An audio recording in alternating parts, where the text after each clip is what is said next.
बारिपदा शहीद स्मृति भवन ठारे मयूरभंज जिलास्तरीय आंतर्जातिक समवाय वर्ष 2025 समारोह पालित हो जाइछि।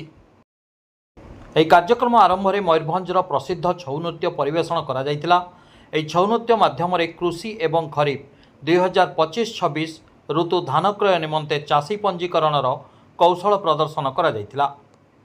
ଏ ସଭାରେ ମୁଖ୍ୟ ଅତିଥି ଭାବେ ଅତିରିକ୍ତ ଜିଲ୍ଲାପାଳ नेत्रानंद मल्लिक, सम्मानीय अतिथि भावे मयूरभंज केन्द्र समवाय बैंकर संपादक डीडीएम नाबार्ड वरिष्ठ सहकारी निर्देशक समवाय समिति समूह बारिपदा, कप्तिपदा, रायरंगपुर, करंजिया जिला सहकारी प्राणी चिकित्सा अधिकारी, सहकारी मत्स्य अधिकारी, मिल्क यूनियन अधिकारी जगदे समवाय आंदोलन प्राक इतिहास और छार भविष्यत संपर्क में आलोकपात करथिले।